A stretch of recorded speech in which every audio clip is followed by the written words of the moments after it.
Halo Sobat ISK, pada episode kali ini kita akan menceritakan lagi sebuah alur cerita film yang berjudul Attack on Finland. Film Attack on Finland ini dirilis pada 19 November 2021 dan kisahnya berdasarkan novel tahun 2006. Film dari Finlandia ini berkisah tentang adanya aksi serangan dari kelompok yang diduga teroris terhadap Presiden Finlandia di saat sedang merayakan hari kemerdekaan. Langsung saja kita mulai alur cerita filmnya.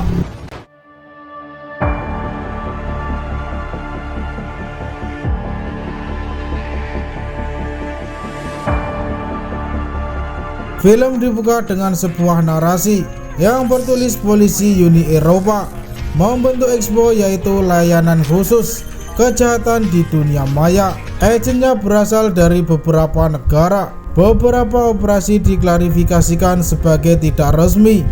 Scene berlanjut ke Tallinn, Estonia. Di sana kita berkenalan dengan agen layanan khusus Finlandia bernama Agen Max Tanner.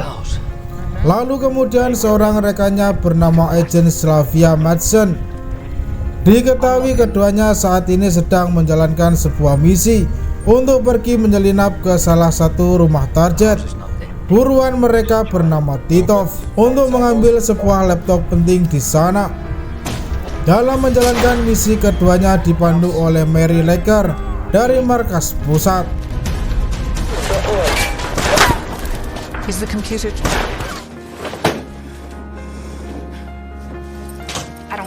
Saat tibanya di markas, Sylvia merasa bersalah karena telah menembak seorang anak tadi. Meg rupanya pun mencoba menenangkan dirinya. Scene berlanjut keesokan paginya, bertempat di kantor pusat Expo di Brussels, Belgia.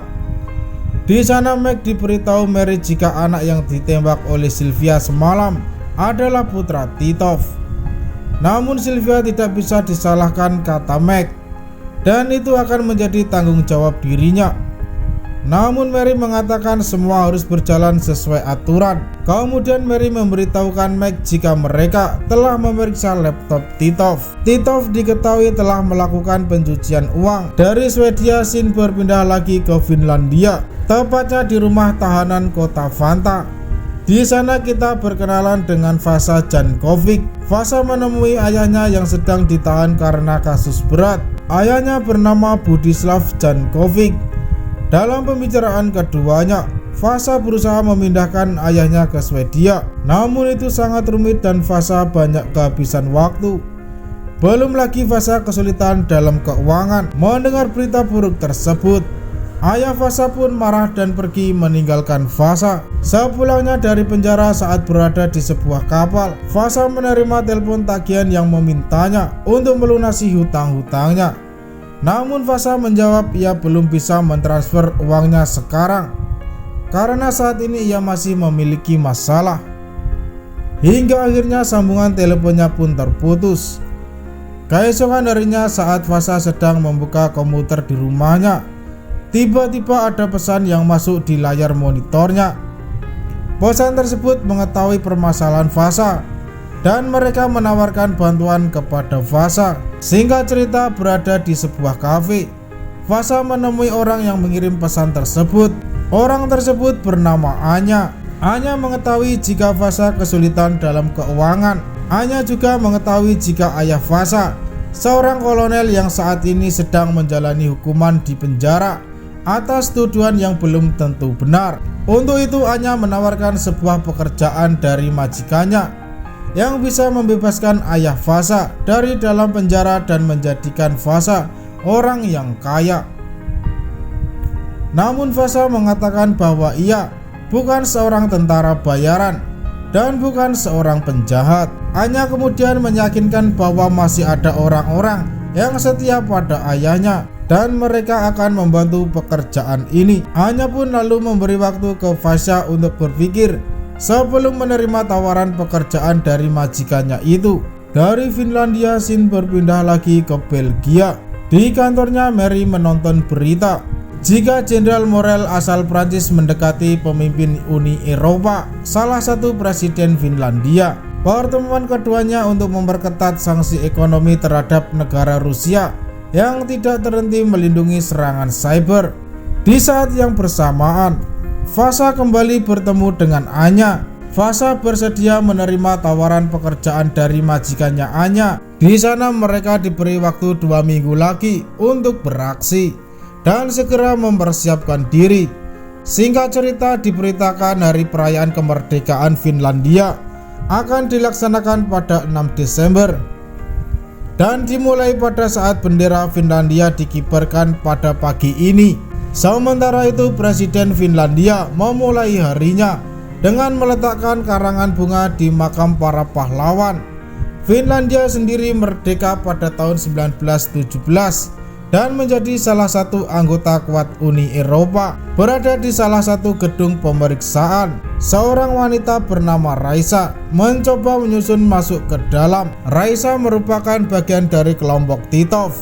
Pada malam harinya, Sylvia menemui Jenderal Morel yang sudah tiba terlebih dahulu di hotelnya. Puncak hari perayaan kemerdekaan Finlandia pun tiba. Salah satu stasiun televisi memberitakan saat ini Presiden Finlandia sedang menerima kedatangan beberapa tamu, di antaranya para tamu diplomat dan tokoh budaya. Di saat yang bersamaan, salah satu gedung yang tidak jauh dari lokasi tempat acara berlangsung, terlihat Anya telah bersiap dengan rencananya. Kemudian Anya pun menghubungi Vasa dan timnya yang sedang dalam perjalanan. Sementara itu, diam-diam Raisa telah memulai aksinya dengan melumpuhkan satu orang petugas di toilet. Sedangkan Vasa dan timnya sudah semakin dekat dengan gedung istana presiden.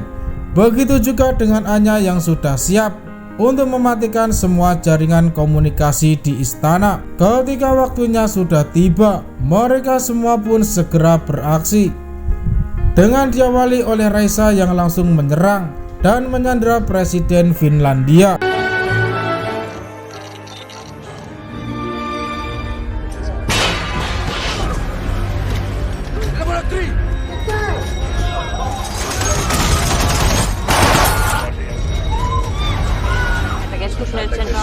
Di apartemen, Mac melihat jaringan sinyal televisinya terputus. Ia menduga sesuatu telah terjadi. Ia pun segera pergi ke istana presiden. Di dalam perjalanan, ia dihubungi oleh atasannya bernama Peter. Peter memberitahunya jika di istana telah terjadi penyerangan. Para pemimpin negara dan semua pemimpin polisi sedang berada di istana, maka secara otomatis dirinya lah yang menjadi pemimpin rantai komando. Untuk itu, Peter menugaskan Mac menjadi negosiator pergi ke istana. Pihak kepolisian dari Finlandia, mulai dari pasukan reaksi cepat, pasukan kontra terorisme, telah tiba di sana untuk melakukan aksi penyelamatan nyawa sang presiden serta tamu penting lainnya di istana. Mac yang baru tiba di sana langsung mendapat laporan jika di dalam istana terdengar suara tembakan. Semua pintu istana terkunci, kamera keamanan istana mati, dan semua jaringan mati termasuk radio pemerintahan. Di Belgia, Mary menerima laporan dari Peter jika istana presiden Finlandia telah diserang oleh kelompok bersenjata. Kembali ke istana, di mana terdengar suara presiden. Setelah itu, Mac mendapat panggilan dari Vasa lewat telepon satelit. Mac menanyakan bagaimana dengan kondisi semua orang yang ada di dalam istana. Vasa mengatakan mereka semua baik-baik saja. Namun Mac meminta Vasa membuktikan ucapannya. Vasa kemudian lalu memberikan hadiah kecil untuk Mac dengan melepaskan sandera mereka yang tidak termasuk orang penting. Setelah melepaskan beberapa sandera, Vasa kembali menghubungi Mac. Vasa meminta Mac untuk memenuhi tuntutannya jika tidak maka nyawa Presiden Finlandia dan beberapa sandera penting lainnya akan mereka bunuh. Vasa meminta 3 tuntutan. Pertama, Vasa meminta ayahnya dibebaskan dari penjara dan kemudian diterbangkan ke istana Presiden Finlandia dengan helikopter. Kedua Fasha meminta pesawat pribadi berbahan bakar penuh dan siap terbang di Bandara Malmi. Ketiga Fasha membutuhkan orang yang mampu memindahkan cryptocurrency dan memberikan uang 100 juta euro dalam bentuk Bitcoin. Fasha memberikan Mike waktu tidak lebih dari 30 menit. Mike kemudian lalu menghubungi Peter untuk memberitahu tentang semua tuntutan dari Fasha. Peter meminta Mike untuk memenuhi semua tuntutan dari Fasha karena prioritas permintaan saat ini menyelamatkan nyawa Presiden. Mike pun kembali terhubung dengan Fasha, lalu meyakinkan Fasha semua tuntutannya dipenuhi demi nyawa Presiden. Mengetahui rencana mereka berjalan dengan lancar, Fasha pun menyiapkan baju khusus yang seragam untuk dikenakan oleh para sandera, termasuk Presiden Finlandia dan Jenderal Morel, gunanya untuk mengelabui para petugas militer Finlandia agar kesulitan membedakan mana Sandra dan mana Moses saat mereka keluar istana nanti. Setelah ayah Fasha mendarat di istana Presiden, Mike menghubungi Fasha lagi untuk memberitahunya jika tuntutan keduanya juga telah siap, sedangkan uangnya masih dalam proses pemindahan.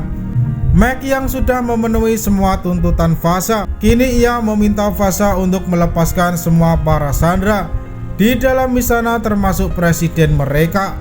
Namun Fasha tak memberikan respon positif pada Mike mengetahui timnya mendapat serangan.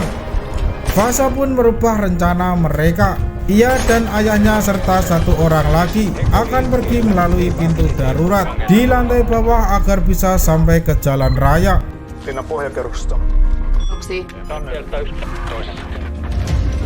Rappuset alaspäin ja sieltä sitten vasemmalle. Joutua. Voimankäyttö. Eli on nyt varaa.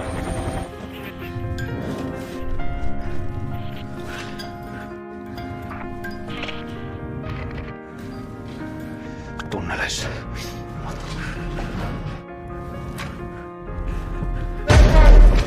Fasha dan kedua orangnya yang sudah keluar dari dalam istana segera bergegas pergi menaiki mobil sebelum tertangkap oleh Mike yang dari tadi terus mengejar mereka. Tak ingin kehilangan jejak, Mike pun mengejar Fasha dengan mobil sambil terus dipandu oleh timnya dari ruang kontrol.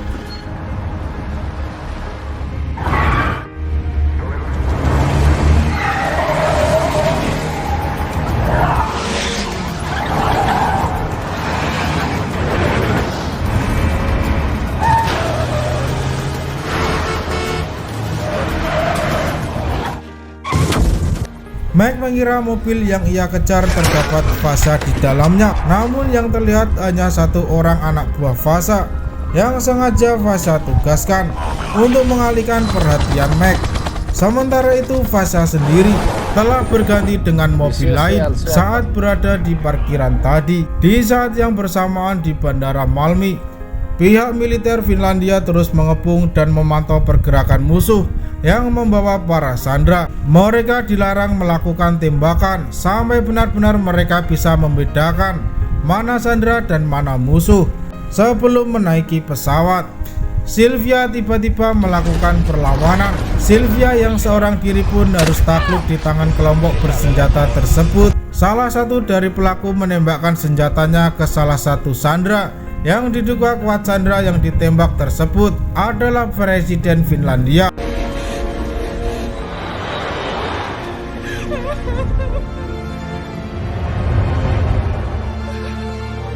Kokonaiskuvaa, osittain siksi siirtyneen tähän.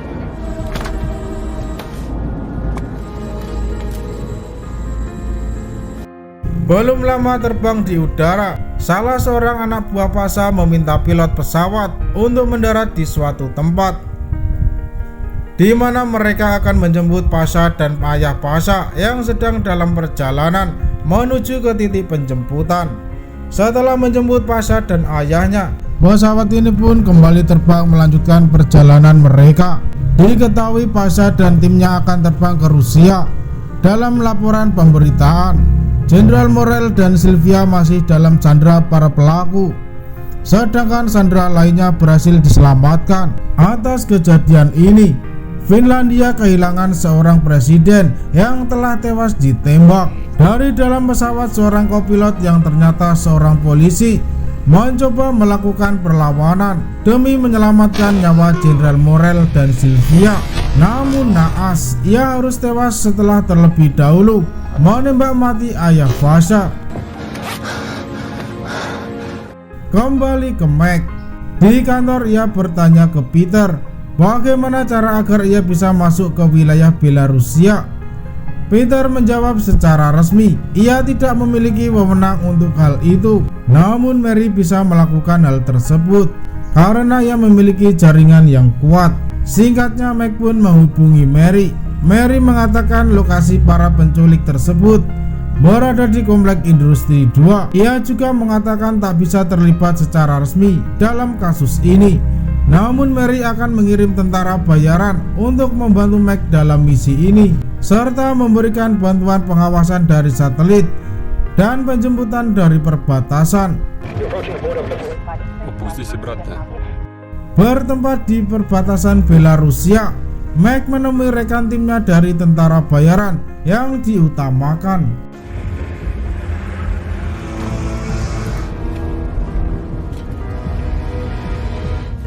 Di saat yang bersamaan, Fasha dan timnya telah mendarat beberapa jam yang lalu dan sedang menuju ke lokasi terakhir mereka di pabrik industri 2 untuk bertemu dengan Titov. Kedatangan Fasha di sana ternyata disambut tidak baik oleh Titov, di mana semua anak buah Fasha ditembak mati oleh anak buah Titov yang hanya menyiksakan Fasha dan Jenderal Mora serta Sylvia. Agent Madsen. Dari sisi lain, Meg dan timnya telah bergerak menyusup masuk ke dalam area komplek industri 2. Begitu juga dengan Mary dari markas pusat dengan pengawasan satelitnya. Ia terus memberikan instruksi atau arahan ke Meg dan timnya di lapangan. Selanjutnya, Meg dan timnya pun berbagi tugas agar bisa melewati penjagaan anak buah Titov. Rekannya akan mengawasi dari kejauhan, sedangkan Meg ia harus masuk sendirian ke dalam komplek industri tua tersebut. Dari dalam komplek, Jenderal Morel dipaksa oleh Titov untuk mengenakan pakaian militer dan membuat sebuah pengakuan di depan kamera agar disaksikan di seluruh dunia. Jenderal diminta untuk mengakui bahwa ia dulunya adalah bagian dari kelompok perwira ultra kanan yang dibiayai oleh Moskow, Rusia. Di sisi gedung yang lain, Meg telah masuk ke ruangan tempat Fasha disekap oleh anak buah Titov. Namun aksi Meg ketahuan.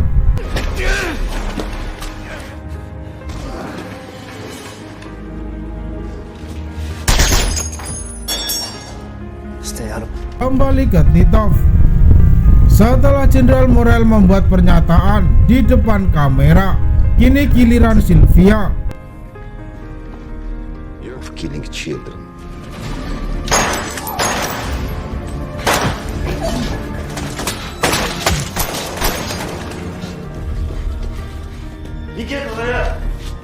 Di luar, Fasha berusaha kabur dengan menggunakan mobil. Namun ia mendapat tembakan dari anak buah Titov yang sedang berjaga.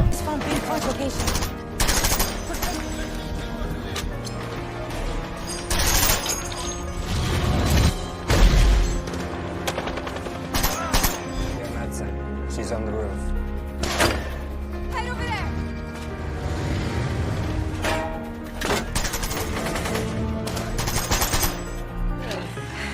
It's good to see you.